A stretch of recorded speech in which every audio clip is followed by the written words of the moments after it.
लेकिन आपकी भक्ति बनी रहे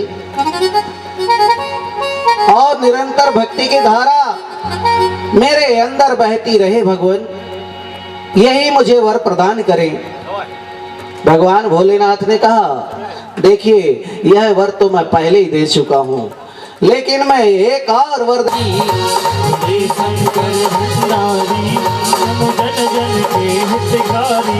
भोले बाबा की जय डमरूधारी की जय, भोले बाबा की जय डमरूधारी की जय, भोले बाबा की जय डमरूधारी की जय, भोले बाबा की जय डमरूधारी की जय। भोले शंकर भंडारी तुम जन जन के हितकारी, भोले शंकर भंडारी तुम जन जन के हितकारी। मेरी विनती सुन लो भोलेनाथ में आया शरण तिहारी, भोले शंकर भंडारी तुम जन जन के हितकारी, भोले शंकर भंडारी तुम जन जन के हितकारी।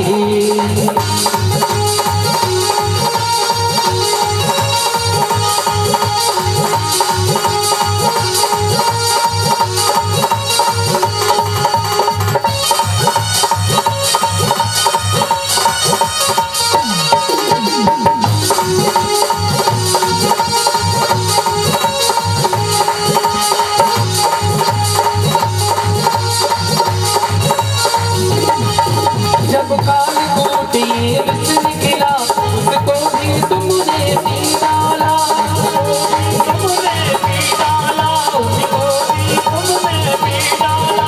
जब काल कोट ये विष निकला उसको भी तुमने पी डाला, उसको भी तुमने पी डाला, उसको भी तुमने पी डाला। तेरी जगह में गंगा विराज रही है सबके ओगड़ धानी, भोले जन जन के हितकारी। मेरी विनती सुन लो भोलेनाथ में आया शरण तिहारी, भोले शंकर भंडारी तुम जन जन के हितकारी, भंडारी तुम जन जन के हितकारी।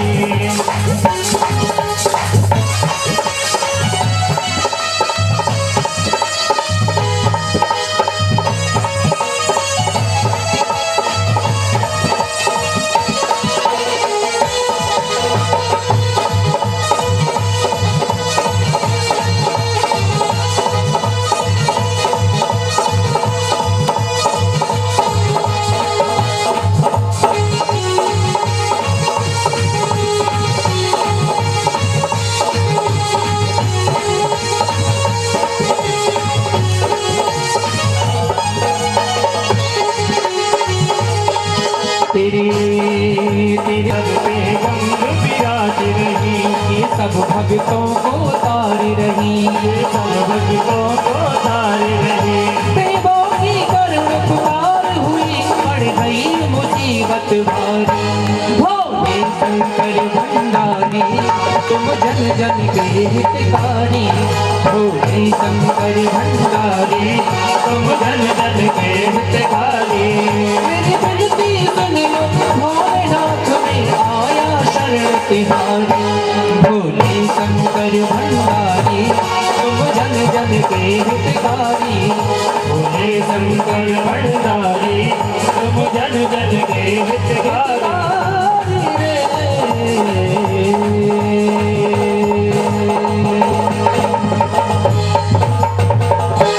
बोले शंकर भगवान की जय। तो जब वज्र पा गए इंद्र भगवान, तो वज्र प्रहार कीन सुरराया और वृत्तासुर को मार गिराया। वज्र के प्रहार से आज इंद्र भगवान ने उस महासंग्राम में वृत्तासुर को परास्त कर दिया और वृत्तासुर आज परास्त हो चुका है और प्राणहीन भी हो चुका है। अब देवताओं की विजय हो गई, स्वर्ग पर इंद्र भगवान का राज्य ज्यों का त्यों कायम हो गया। आओ देखिए, लेकिन इतना सब हो गया देवताओं की हड्डी लेकर के जब दधीची की हड्डी लेकर के जब देवता उनके आश्रम से आ चुके थे, तब फूल तोड़ करके सुवर्चा जी आई और आते ही सुवर्चा जी ने सब समझ ली कि ये देवता, लेकिन ये वृद्धा अवस्था को प्राप्त हो रहे हैं। एक दिन पिप्पलाद जी स्नान करने के लिए पुष्पभद्रा नदी में जाते हैं और पुष्पभद्रा नदी में स्नान करने लगते हैं। तभी वहां पर क्या देखते हैं, एक नव यौवन स्त्री अति सुंदर, जो राजा अरण्यक की पुत्री है, वह भी उसी नदी में स्नान कर रही है। जो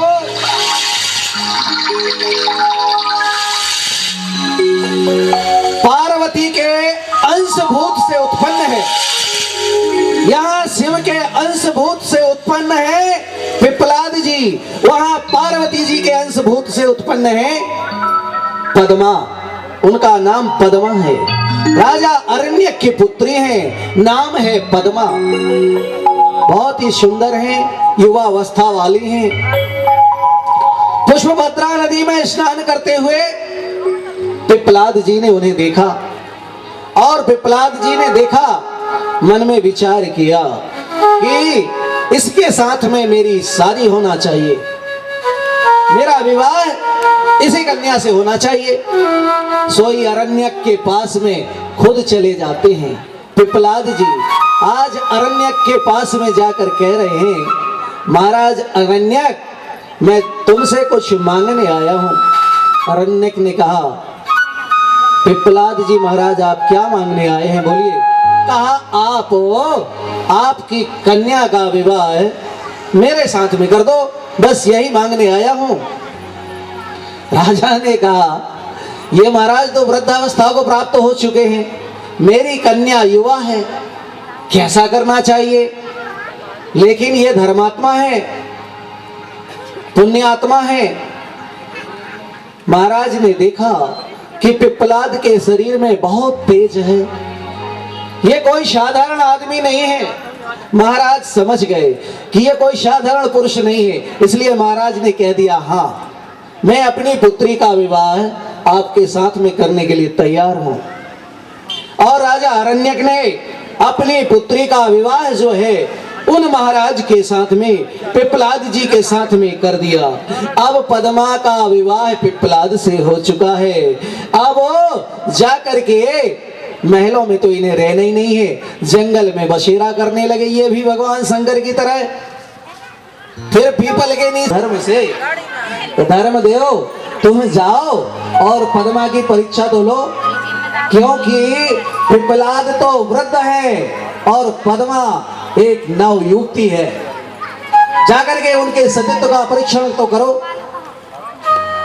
सोई धर्म ने सुंदर वेश को धारण किया और वहां पहुंचते हैं। आज भी पद्मा उसी नदी में स्नान करने के लिए गई हुई है और धर्म भी अच्छा सुंदर स्वरूप बना करके आए।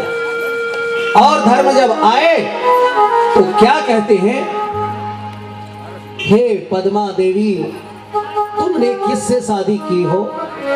एक बूढ़े से, एक दीनहीन अवस्था वाले से? वो तुम्हें क्या सुख प्रदान करेगा? नहीं देवी, तुमने अच्छा काम नहीं किया है। तुम की सेवा में पद्मा दिन रात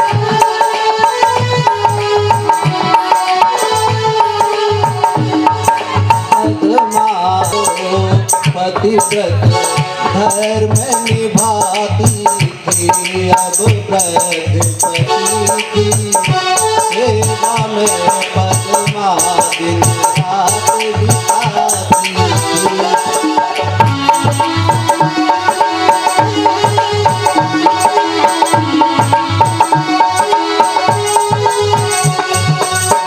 जय सिया राम राम जय राम जय सिया राम श्री राम जय राम जय सिया राम।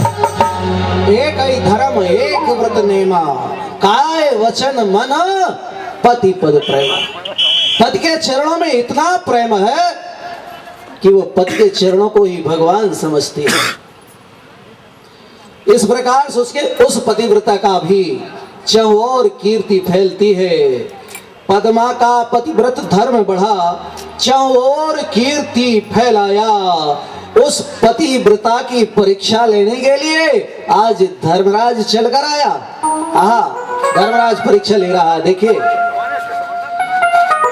देवी क्या कहते हैं धर्मराज, देवी पति तुम्हारा बूढ़ा है, तुम मुझको पति वरण कर लो।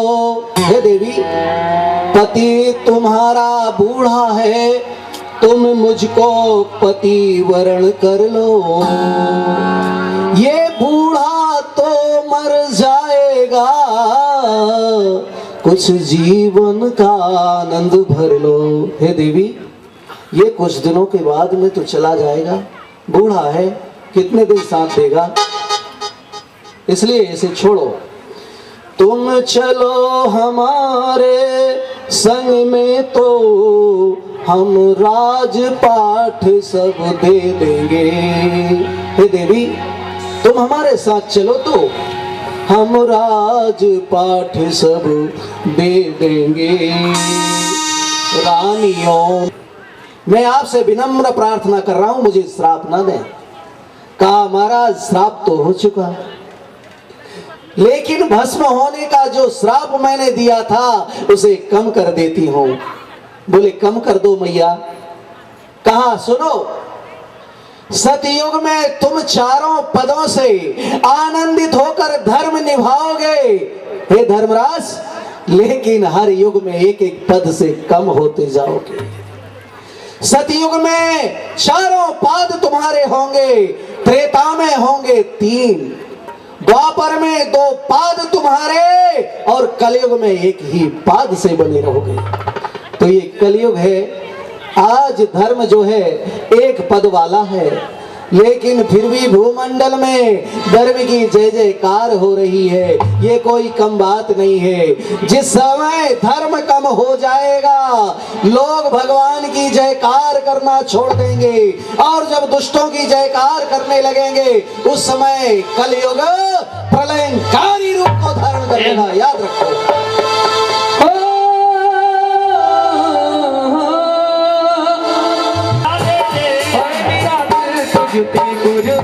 मुरलिया वाले रे मेरा दिल तुझ पे कुर्बान, मुरलिया वाले रे।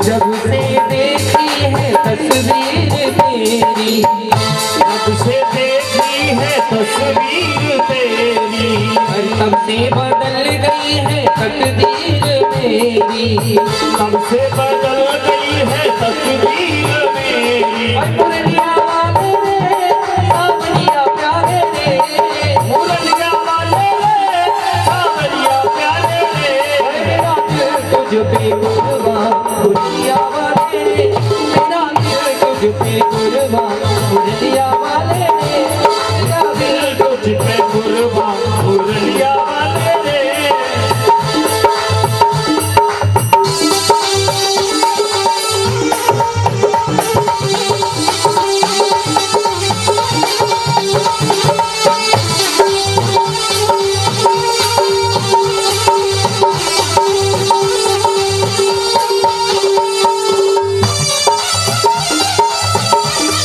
तेरी जुदाई का गम सह नहीं सकता, तेरी जुदाई का गम सह नहीं सकता,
दीवाना, पागल हुआ एक तेरा दीवाना। मुरलिया वाले रे कांवरिया प्यारे रे, मुरलिया वाले रे कांवरिया प्यारे रे, मेरा दिल तुझ पे कुर्बान मुरलिया वाले रे, मेरा दिल तुझ पे कुर्बान मुरलिया वाले रे, मेरा दिल तुझ पे कुर्बान मुरलिया वाले रे, मेरा दिल तुझ पे कुर्बान।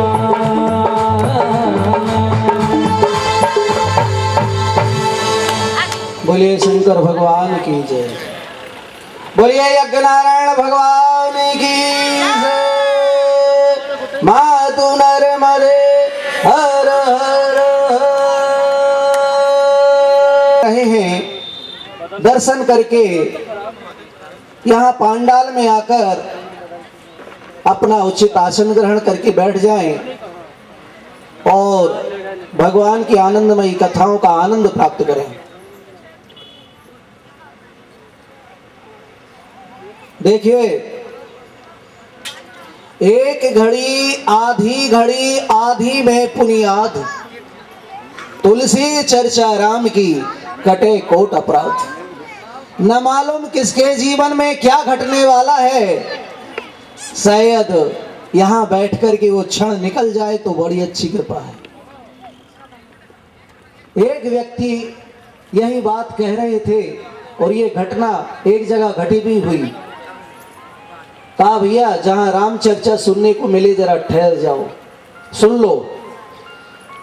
तो एक सज्जन अपनी साइकिल में सवार होकर के गए और उनसे कह रहे थे अरे चल तो रहे हैं यार, हम भी चल रहे हैं साथ में, लेकिन वहां जा करके और एक गड्ढे में साइकिल से वो गिर गए। भगवान की कृपा रही कि चोट तो नहीं आई, लेकिन वो फिर लौट के आए। कहा देखो यार सही बात है, जरूर ग्रहण करो, जरूर ग्रहण करो,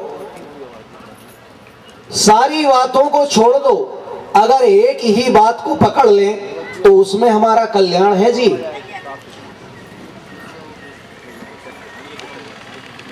गौकर्ण महाराज ने जब भागवत कथा का आख्यान किया, उस पर प्रवचन किया, उस कथा को सुनाया धुंधकारी को। धुंधकारी तो राक्षस हो गया था। धुंधकारी अकेले ने नहीं सुना, उनका पूरा गांव सुन रहा था। पूरे आसपास के जो लोग थे वो सब कथा सुनने के लिए आते थे, लेकिन कथा वह धुंधकारी राक्षस होकर के सुन रहा है और मनुष्य भी सुन रहे हैं। लेकिन जब तरण तारण का मौका आया तो धुंधकारी ही का तरण हुआ जी। क्यों? मनुष्यों का क्यों नहीं हुआ उसमें? क्योंकि मनुष्य सुनते थे और निकाल देते थे, लेकिन धुंधकारी ने जो सुना उसे ग्रहण ही कर लिया। ऐसा सुना कि उसे दिल को ग्रहण कर लिया और उस कथा, तभी कथाओं का आनंद और बढ़ जाता है, उनकी महिमा और बढ़ जाती है।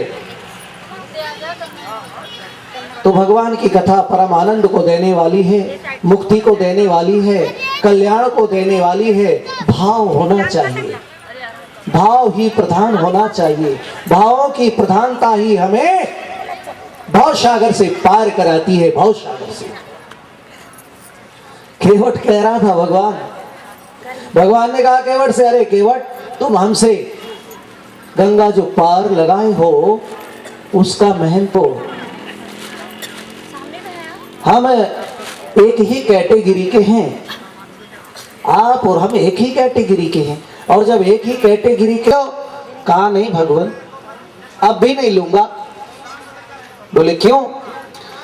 मल्लाह कभी मल्लाहों से लेता है मल्लाही भाई, और मजदूर कभी मजदूरों से लेता है मजदूरी भाई। हे प्रभु, अगर मुझे मजदूर मानते हो तो तुम भी मजदूर हो, अगर मुझे मल्लाह मानते हो तुम भी एक बहुत बड़े मल्लाह हो। भगवान ने कहा कैसा? कहा प्रभु मैं छोटा मल्लाह हूं, इसलिए गंगा तट में रहता हूं। जो आते हैं गंगा तट पर, मैं उनको पार लगाता हूं, लेकिन प्रभु जो तुम्हारे तट पर जाते हैं तुम उनको भाव पार लगाते हो। हे प्रभु, इसलिए हम एक ही कैटेगरी के हैं। भगवान हंसने लगे। तो भाव प्रधान होना चाहिए। भावों की महिमा है, भावों की ही महिमा होती है, भाव प्रधान होना चाहिए। देखिए, एक स्कूल में एक शिक्षक पढ़ा रहे थे और वो उपसर्ग और प्रत्यय पर चर्चा कर रहे थे। कहा भाई, किसी शब्द के आगे लगता है सो उपसर्ग है, और उसी को किसी के पीछे लगा दो शब्द के तो वो है प्रत्यय बन जाता है। लेकिन पहले उपसर्ग की महिमा है, बाद में प्रत्यय की महिमा है। सो वो पढ़ा रहे थे। कहा देखो, किसी शब्द के आगे कु लग जाए तो उससे खतरनाक शब्द बनते हैं। कु लगाकर शब्द बनाओ, कहे कुनीति, कुकर्म, कुधर्म, कैसे के शब्द बनते हैं। और कहे किसी शब्द के आगे सु लगा दो तो शब्द की महिमा बढ़ जाती है। सुधर्म, सुमन, सुस्वागतम, सुसुंदर, ऐसे शब्दों की रचना होती है। तो क्या कहना है, तो कु लगे हुए शब्दों के पास में मत रहो भैया, सु लगे हुए शब्दों के पास में रहो।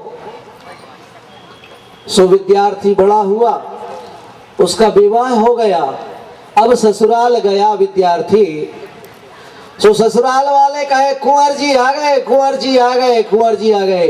कुंवर जी ने कहा नहीं भैया, ये कु हटा दो, मेरे गुरुजी ने बताया था कु हटा दो और कु की जगह सु लगा दो। सो कहे सुअर जी आ गए। तो शब्द कहां कहां लगने वाला है उसको वहीं लगाओ। वहां कुंवर ठीक है भैया, काहे को सु लगा दिए, सुअर जी बन गए, तुम हाथ धर के सुअर जी बन गए।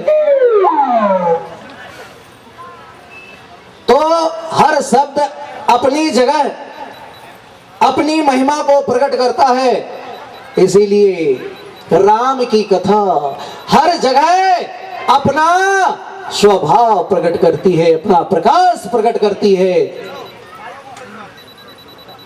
जब शब्द की महिमा होती है तो क्या इतनी राम कथा की महिमा नहीं होगी? राम कथा की भी महिमा होती है जी। हाँ, मेरे पास घड़ी नहीं है तो मैं जानना चाहता हूं कि समय कितना हो चुका है। हाँ, यदि पंडित जी महाराज अगर पधारे हैं तो मैं अपनी कथा को विराम दूंगा, और नहीं पधारे हैं तो मैं 1 घंटे का फिर समय ले लूंगा। मैं जिस प्रसंग को बताऊंगा उसमें 1 घंटे लगेंगे। हाँ, तो देखिए, एक राक्षस जो है एक राजा के पास गया, कहा महाराज मुझे काम बताओ। एक राक्षस एक राजा के पास गया, कहा महाराज मुझे काम बताओ।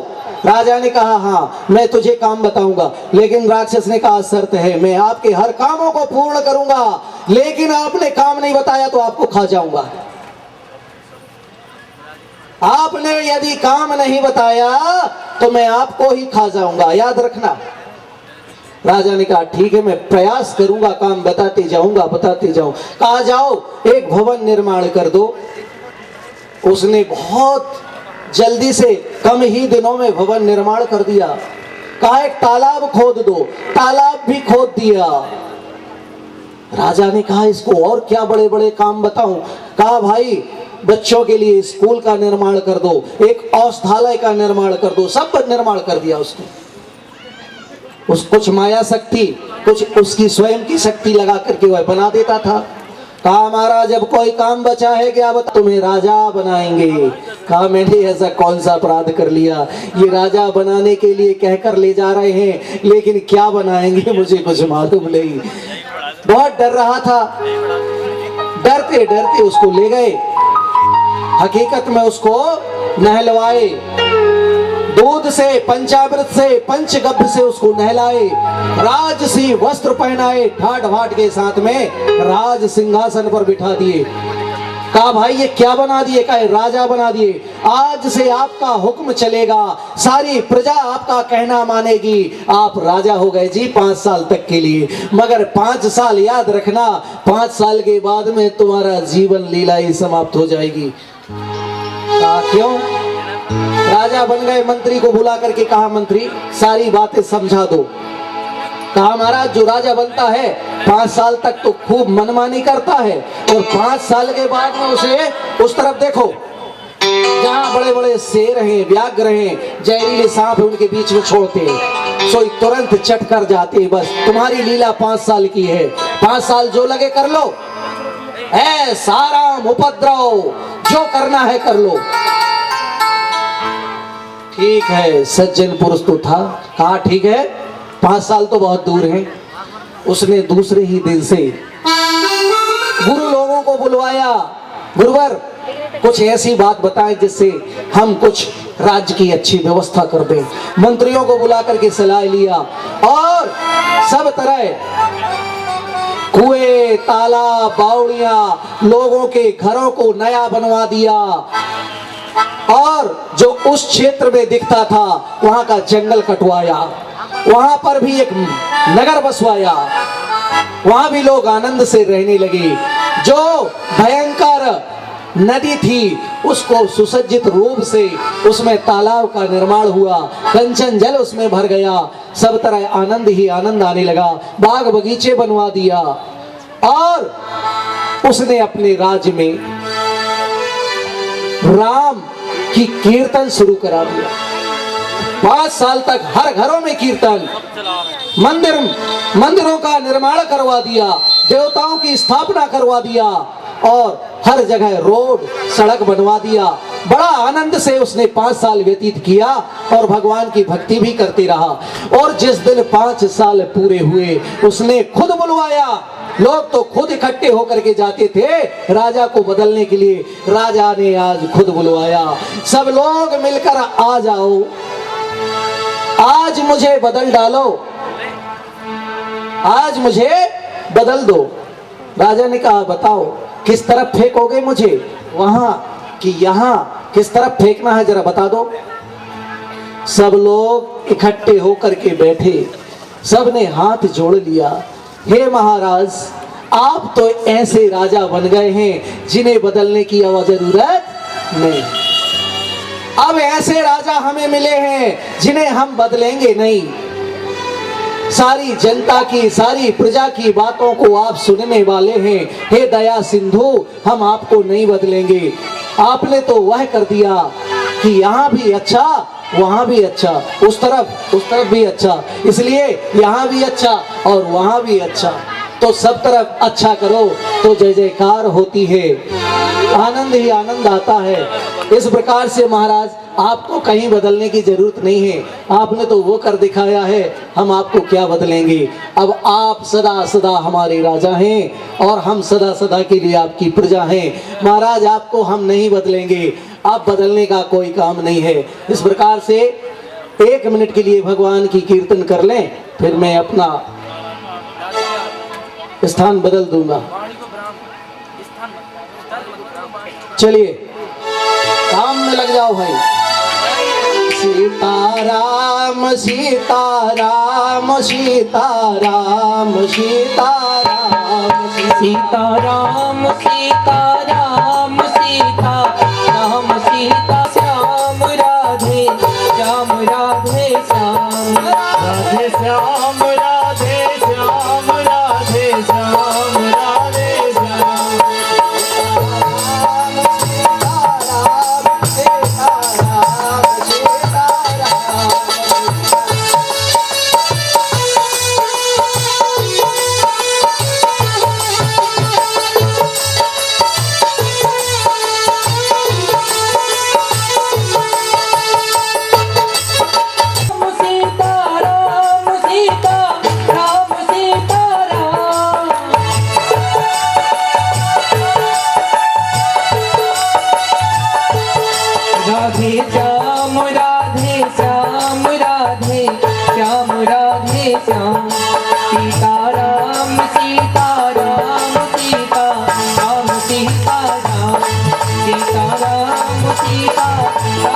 सीता राम सीता श्याम राधे श्याम राधे श्याम राधे श्याम सीता राम सीता राम सीता राम जय जय श्री राधे। हाँ, मैं अपनी वाणी को विराम दे रहा हूँ। विराम नहीं बल्कि पूर्ण विराम। पूर्ण विराम माने बस काम पूरा हो गया। कल की कथा आप लोगों को अमृतमयी कथा बताने के लिए मेरे भांजे श्री रेवाराम जी शास्त्री आप लोगों को भगवान की कथा बताएंगे। अब श्री रेवाराम जी शास्त्री इस मंच पर आसीन मेरा मुरली वाला रे मुरली वाला रे श्याम मेरा मुरली वाला रे खेल छबीला रंग रंगीला लटका गाना रे मुरली वाला रे श्याम मेरा मुरली वाला रे मुरली वाला रे श्याम मेरा मुरली वाला रे।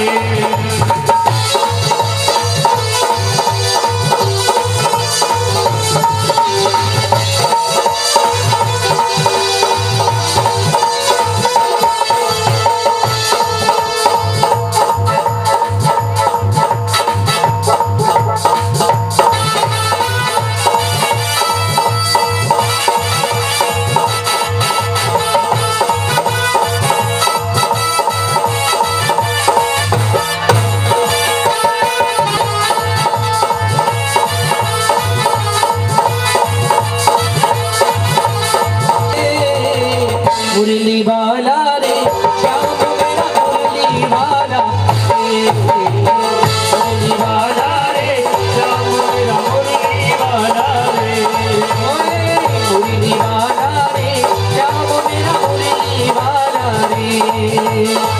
मुरली वाला रे श्याम मेरा मुरली वाला रे।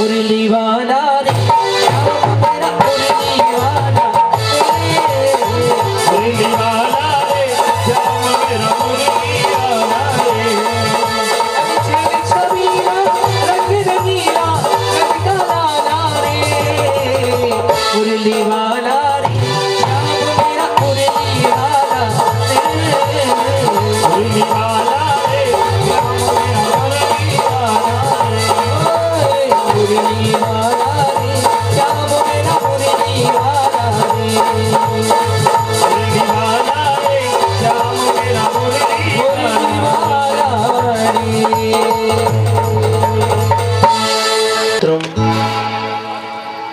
वक्रतुंड महाकायो कोटि शूरसमप्रभा निर्विघ्नं कुरु मे देवो सर्वकार्येषु सर्वदा सर्वकार्येषु सर्वदा सर्वमंगल मांगल्ये शिवे सर्वार्थ साधिके शरण्य त्र्यंबके गौरी नारायणी नमस्तुते। अतुलित बलधामं है मिशैला विदेहं तनुज बन किसानं जानि नामाग्रगण्यं सकल गुण निधानं वारण नामधीशं रघुपति प्रिय भक्तं बात जातं नमामि। बोलिए यज्ञ नारायण भगवान की जय, उमापति महादेव की जय, राजा रामचंद्र की जय, पवन सुत हनुमान की जय, बोलो रे भाई सब संतों की जय। आदि काल से लेकर आज तक सनातन धर्म की यदि पताका को बचा के रखा है तो इन संतों ने। 12वीं शताब्दी से लेकर और 16वीं शताब्दी तक यदि सल्तनत के बर्बर आक्रमण से हमारे सनातन धर्म के ग्रंथों को छुपा कर रखा तो इन संतों ने।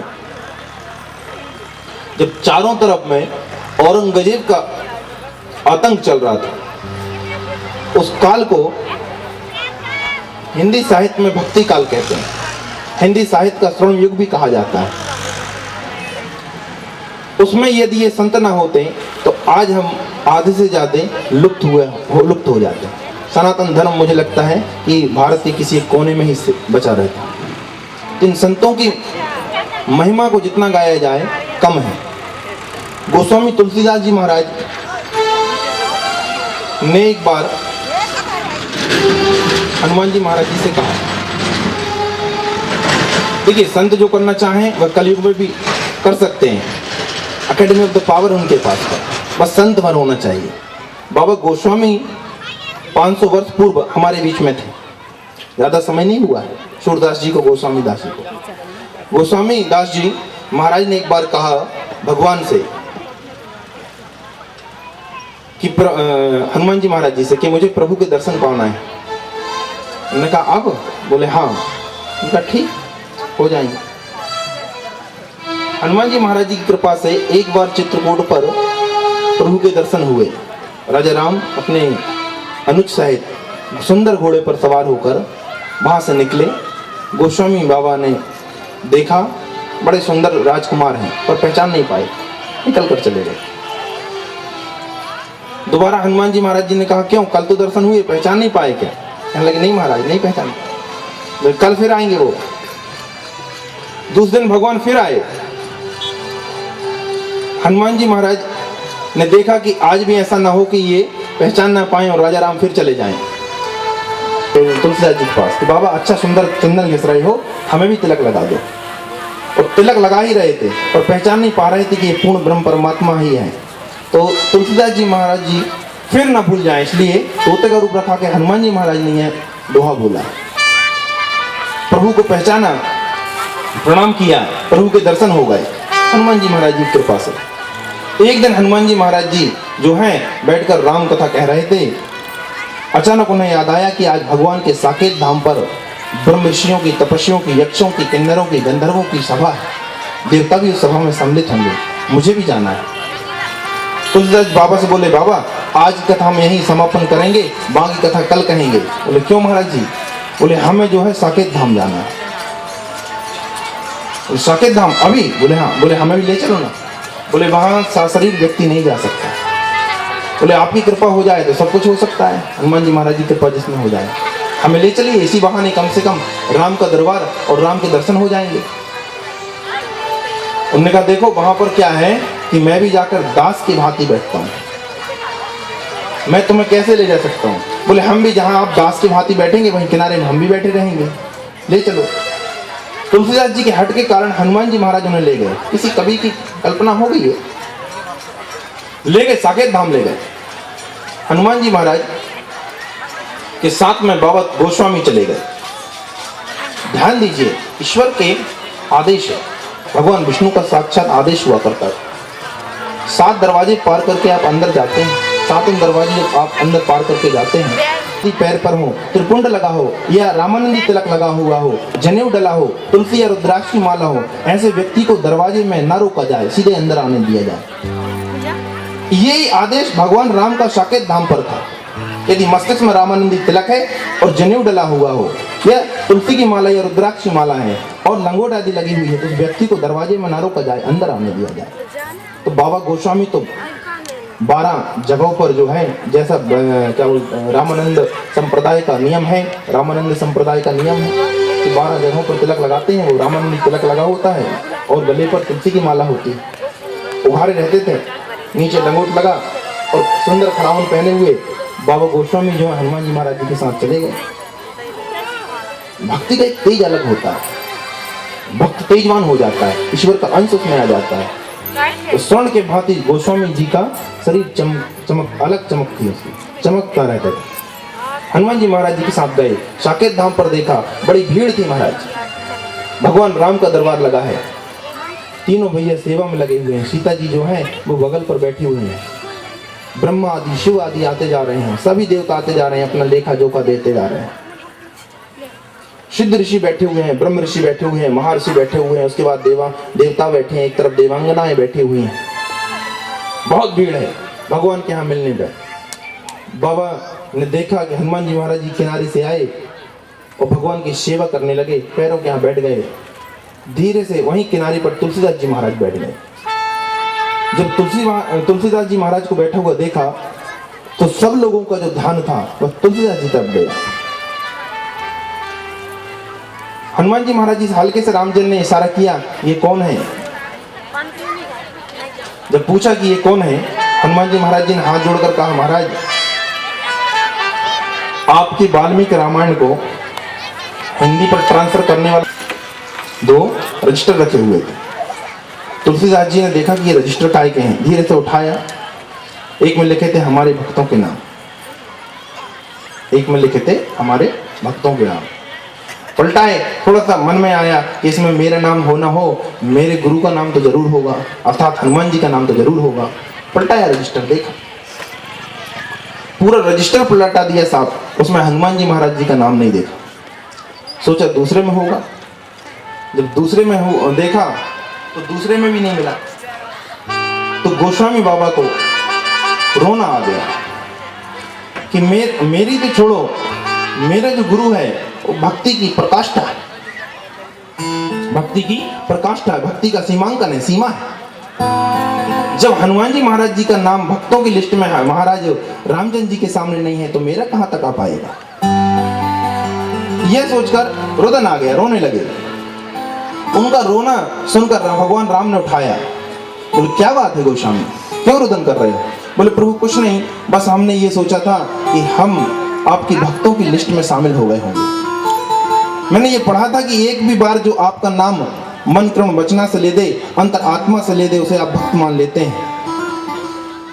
क्योंकि मरते समय जो है एक भी बार यदि ईश्वर का नाम आ जाए तो मैंने सुना है कि तरण तारण हो जाता है यम की पास। बाबा तुलसीदास जी हाथ जोड़कर चरणों में गिर गए और बोले, महाराज जी तुलसी तुलसी का करो, तुलसी बन की घास, कृपा भैया आपकी जो बन गई हो तुलसी दास। प्रभु की कृपा से, संतों की कृपा से हमें ये ग्रंथ प्राप्त होते हैं, ध्यान दीजिएगा। गौ, ब्राह्मण, संत जिस प्रकार से सेवा बन सके, इन तीनों की सेवा करना चाहिए। कहने का तात्पर्य यह है कि संतों की सेवा करने से अनहोनी जो होती है वह भी टल जाती है। किसी भी प्रकार के कलंक दोषों को संत के चरण रज टाल सकती है। आगे की कथा से पहले 2 मिनट व्यास पद्धति के अनुसार भगवान का हरि कीर्तन, इसके बाद आगे की कथा में चलेंगे। कल मैं विश्वामित्र की कथा में था, वहीं से चालू करेंगे। 2 मिनट का हरि कीर्तन करेंगे। भजमन नारायण नारायण नारायण, श्रीमन नारायण नारायण नारायण, भजमन नारायण नारायण नारायण, श्रीमन नारायण नारायण नारायण, भजमन नारायण नारायण नारायण। हरि जो नारायण नाम लेत है, जो नारायण नाम लेत है, हरि पाप होय सब छारायण, श्रीमन नारायण नारायण नारायण, श्रीमन नारायण नारायण नारायण।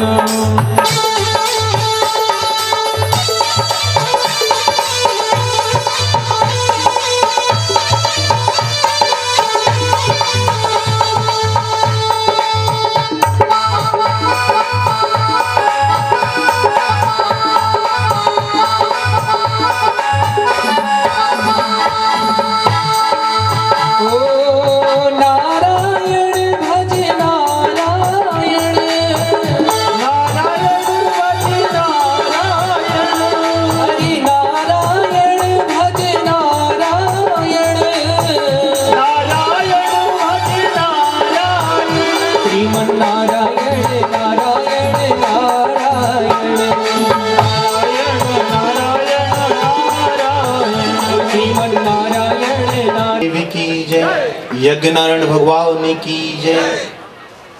कल की कथा यह थी कि विश्वामित्र को ब्रह्म ऋषि की पदवी जो है वह प्रदान कर दी गई। वशिष्ठ ने कह दिया उठो ब्रह्म ऋषि। विश्वामित्र ब्रह्म ऋषि हो गए।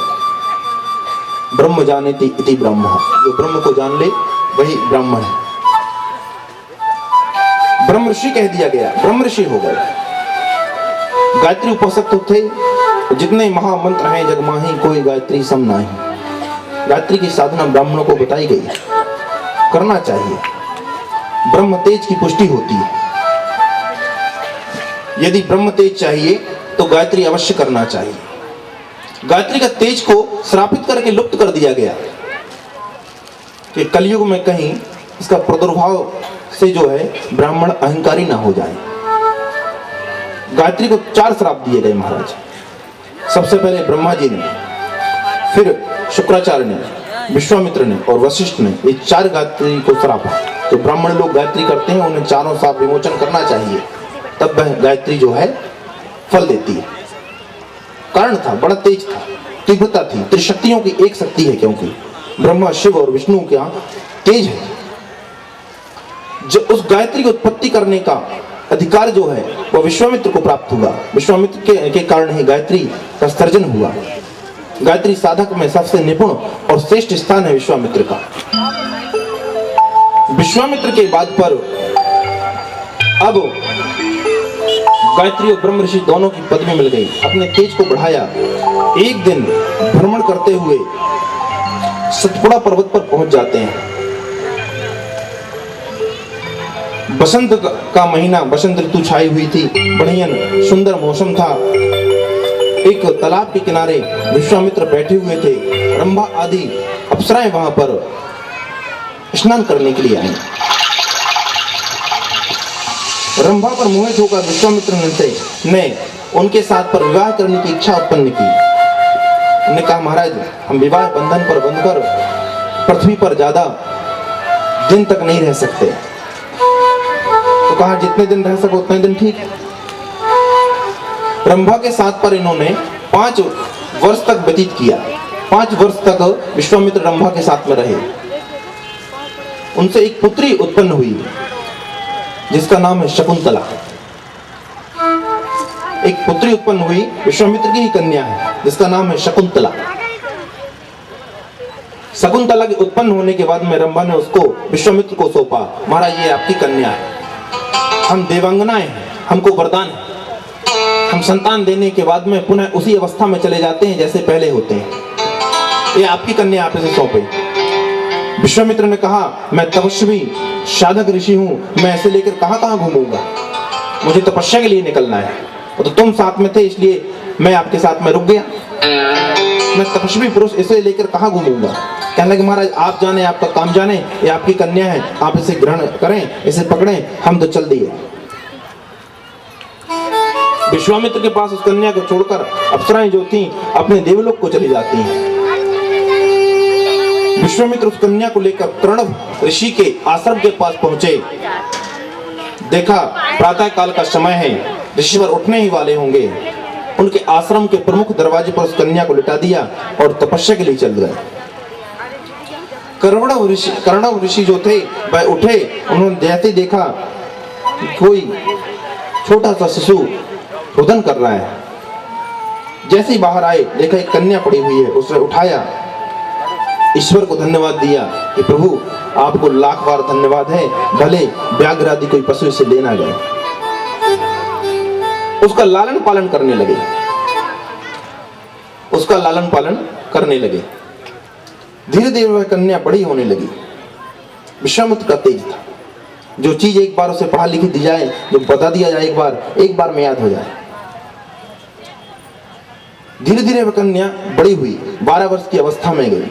उस समय अयोध्या में जो राज्य था वह चल रहा था दुष्यंत का। महाराज दुष्यंत राज्य कर रहे थे अयोध्या में।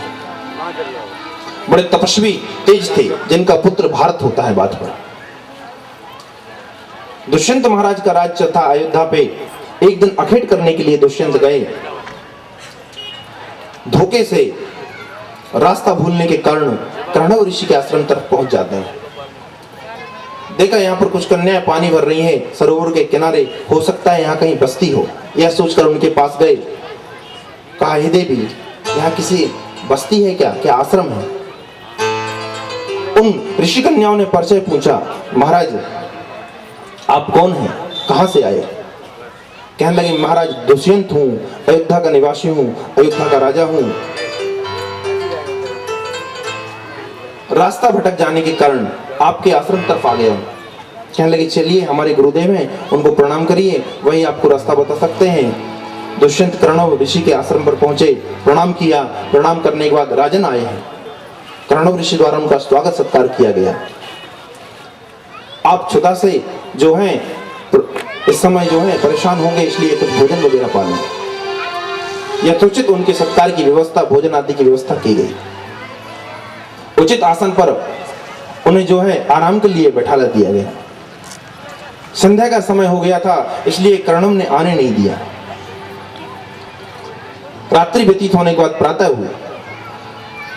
ऋषियों का धर्म था, वे प्रातः उठकर गायत्री किया करते थे, पूजन आदि में लग गए। उस सुंदर उपवन को देखकर दुष्यंत वहां पर घूमने लगे। घूमते हुए उन्होंने देखा कि वृक्षों की छाल पहने हुए युवती चली आ रही है। इस युवती को देखकर अपने आप मन उनके तरफ ही आकर्षित हो गया और दुष्यंत ने अपने मन में काबू रखा कि ये ब्राह्मण कन्या है, मैं क्षत्रिय बालक हूं, इससे विवाह भी नहीं कर सकता, न इससे प्रेम कर सकता। फिर समय बीता, वो उस दिन भी दुष्यंत रुक गए। दूसरे दिन उन्हें पता चला, उन्होंने कर्णव से कहा, महाराज ये आपकी पुत्री है क्या? महर्षि कर्णव ने कहा, नहीं, यह मेरी पुत्री नहीं है, इसे विश्वामित्र यहाँ छोड़कर चले गए थे, यह विश्वामित्र की कन्या है।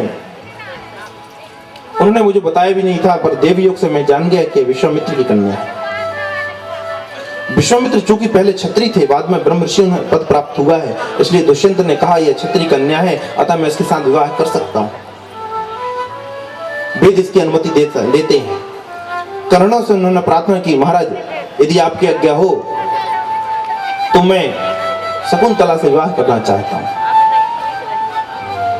महर्षि कर्णव ने कहा, ठीक है, यदि आप इसके साथ विवाह करना चाहते हैं तो मैं इसकी अनुमति देता हूं। कर्णव की आज्ञा से उसका विवाह कर दिया गया। विवाह होने के बाद पर 6 महीने तक महाराज दुष्यंत वहां वन पे ही रहे। इनकी फौज इनको ढूंढते हुई 6 महीने तक कि वन में महाराज कहाँ चले गए, यह विचार करते हुए इनका मंत्री जो था वहां पहुंच जाता है। उन्होंने कहा, महाराज आप 6 महीने हो गए अयोध्या से निकले हुए हैं, अयोध्या को पधारें। ठीक है, अयोध्या जाने की तैयारी होने लगी। कर्णव ऋषि से और शकुंतला से जो है दुष्यंत ने ये कहा कि मैं आज जाता हूं, कुछ दिनों के बाद पर मेरी सेना आपको ससम्मान लेने आएगी। यदि लेने ना भी आ पाए तो मैं आप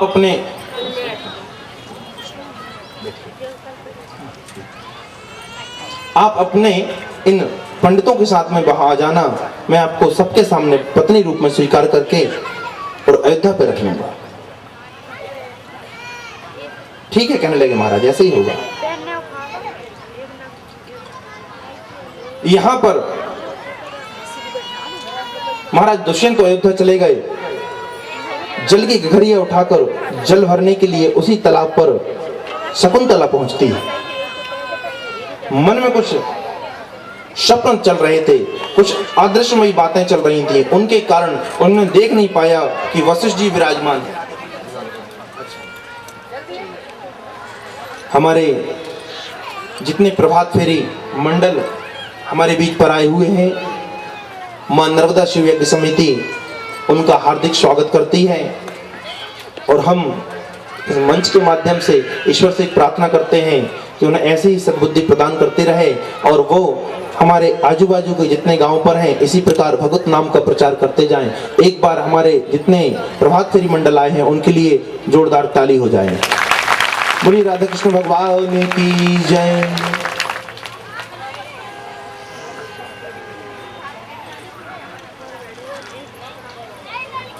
वहां पर दुर्वासा ऋषि बैठे हुए थे, उन्हें बैठा हुआ देखा नहीं और शकुंतला धोखे से गगरिया ऐसे करते हुए जल का जो है उच्छालन उनके ऊपर हो गया। गगरिया के बाहर से जो जल उछटा, तपस्या में लीन थे, ध्यान कर रहे थे तालाब के किनारे बैठकर।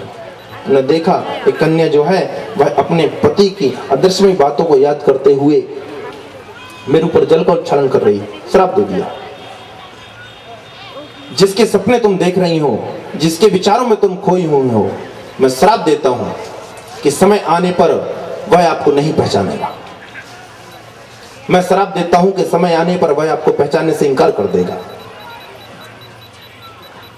अब तो शकुंतला बड़ी चिंतित हुई, प्रणाम किया, दुर्वासा के चरणों पर गिर गई, बोले महाराज क्षमा, त्राहिमाम शरणागतम, मैं आपकी शरण में हूं, मुझे क्षमा करिए, गलती हो गई, ऋषि हैं, दया आ गई। बोले कुछ उन्होंने चिन्हारी दी है, पहचान दे के गए? बोले महाराज हाँ, एक अंगूठी दे गए, इसमें अयोध्या राज की मोहर लगी हुई है कि ये राजघराने की अंगूठी है, बस बोले ये दिखा देना, जब ये तुम दिखा दोगी तो वह जान जाएगा कि तुम उसकी पत्नी हो। कहने लगे ठीक है महाराज। अब वह वशिष्ठ का, वह विश्वामित्र दुर्वासा का श्राप जो लगा, उसके कारण दुष्यंत भी भूल गए कि हमारा कभी विवाह हुआ था, हमारी वन पर भी कोई पत्नी है। समय बीतता गया। कुछ दिनों के बाद पर एक पुत्र उत्पन्न हुआ शकुंतला से, उसका नाम रखा गया भारत। अपने 2 सेवकों को बुलाया, दोनों ब्राह्मण कुमार थे। शकुंतला की जो सहेली थी उसे भी बुलाया, बोले ऐसा सम्मान अयोध्या तक पहुंचा दिया जाए। अब उन सहेली के साथ में दोनों बालकों के साथ पर, वह जो ब्राह्मण बालक थे उनके साथ पर शकुंतला चलती है महाराज। शतपुड़ा से जाने से समय गंगा पार करना पड़ेगा तब अयोध्या आएगी। गंगा में नदी में नाव पर बैठकर जब पार करने लगे तो जल पीने की इच्छा से शकुंतला ने हाथ नीचे किया, देवयुग से वह अंगूठी जो है वह पानी पर छूट गई, पानी पर गिर गई।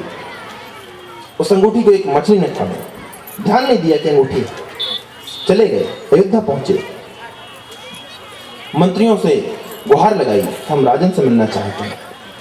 बोले ठीक है, मध्यांतर के बाद आप राजा से मिल सकते हैं, अर्थात दोपहर के बाद आप राजा से मिल सकते हैं। महाराजा से मुलाकात हुई, दोनों ब्राह्मण कुमारों ने प्रणाम किया, कहने कि महाराज ये आपकी पत्नी है और कर्ण ऋषि ने इन्हें भेजा है और आप, ये बालक भी आपका है, आप इन्हें अयोध्या में जो है स्थान दें। काफी समय हो गया था आपका इंतजार करते हुए कि आप आएंगे इनको लेने, ना आप आए ना आपकी सेना आई। और दुर्वासा का श्राप तो है, तो दुष्यंत से पहचानने से मना कर दिया। तो ब्राह्मण कुमारों ये क्या कहता है, मेरा जब विवाह ही नहीं हुआ तो पुत्र कहां से हो जाएगा, और ये कैसी मेरी पत्नी, और मैं कभी कर्ण महर्षि के जो है आश्रम पर गया ही नहीं। शकुंतला ने बहुत प्रकार से याद कराने की कोशिश की पर याद ना आया। उन्होंने कहा ठीक है, यदि आप मेरी पत्नी हो तो मैंने कुछ चिन्हारी दी होगी, कुछ पहचान दी होगी, बताओ। शकुंतला ने जैसे हाथ में देखा, महाराज बोले आपने अंगूठी दी थी, पता ही नहीं हो सकता। उन ब्राह्मण कुमारों ने कुछ जोड़ दिया तो उन्हें कुछ अशब्द कहने का दुस्साहस दुष्यंत ने करना चाहा पर मंत्री ने रोक दिया। महाराज आप ऐसा ना करें, ये ब्राह्मण कुमार यदि श्राप दे दिए तो आप अयोध्या सहित नष्ट हो जाएंगे, ध्यान दीजिएगा। पहले ब्राह्मण वन में रहते थे, अवज्ञान शकुंतला में बड़ा अच्छा आता है। उन्होंने मंत्री ने समझाया, चिवड़ा का तेल लगाने वाले बड़े तपस्वी होते हैं, इनका शरीर काला कोबरा जरूर होता है पर इनके तप में बड़ी ताकत होती है। चिवड़ा कहा जाता है महाराज गुली को, महुए में जो गुली होती ना, पहले ब्राह्मण लोग जो थे वन में रहते थे। ध्यान रखिए, जितने महाराजा हुए हैं सबके ऋषि जो थे वो वन से आया करते थे, आश्रम जो है वन में होते थे। आजकल बड़े बड़े मठ में रहते हैं महाराज लोग। पहले जो खड़ावन पहन के जमीन पर चले वह अच्छा बड़ा ऋषि संत माना जाता था, है ना। आज जो जितनी महंगी कार में चले उतना बड़ा संत माना जाता है महाराज। ठीक है, जितनी बड़ी कार में चले भले कुछ ना जानता हो, उनका यार पंडित जी के पास में मोटरसाइकिल है, कुछ तो जानते होंगे। उनका महाराज जी सफारी में चल रहे हैं, अरे वो तो बहुत बड़े संत हैं, बहुत बड़े महंत हैं उनकी सफारी में, और मठ मंदिर हो गया तो, है ना। क्या बात है, मठ मंदिर, भले मठ मंदिर के अंदर क्या होता है वो तो मठ मंदिर जाने वाले या जुड़े हुए जाने। हेलीकॉप्टर में चलने लगे तो उन्होंने कहा अरे वो तो दिव्य हो गए,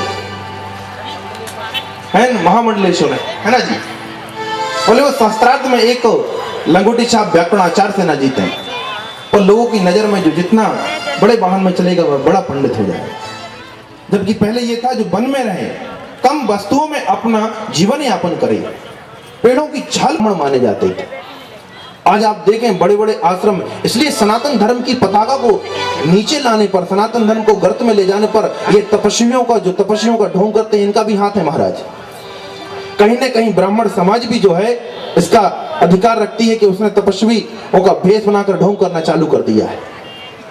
ये अब संत हैं, अब महामंडलेश्वर हैं, आप लोगों को क्या मतलब धन वैभव यश कीर्ति प्रतिष्ठा मान सम्मान चाहने से? आप तो वैसे ही संत हो तो करपात्री जैसा हो, जैसे 2 जोड़ी कपड़ों के अलावा कभी किसी तीसरे जोड़ी कपड़े की आवश्यकता नहीं पड़ी, जिसने अपने पास पर तिलक तक नहीं रखा। आपके ग्राम से निकल रहे हैं, प्रातः काल का समय है, स्नान आदि हो गए हैं और तिलक लगाना है, तो आपकी दीवार पर पानी मारा और उससे ऐसा छुटाया और निकल गए। संत हो तो ब्रज के पागल बाबा जैसे हो, संत हो तो ब्रज के पागल बाबा जैसे हो, कभी किसी चीज की आवश्यकता ही नहीं पड़ी, जो कुछ मांगना है मांग लिया। संत हो तो मलक्षानंद शंकराचार्य जैसे हो।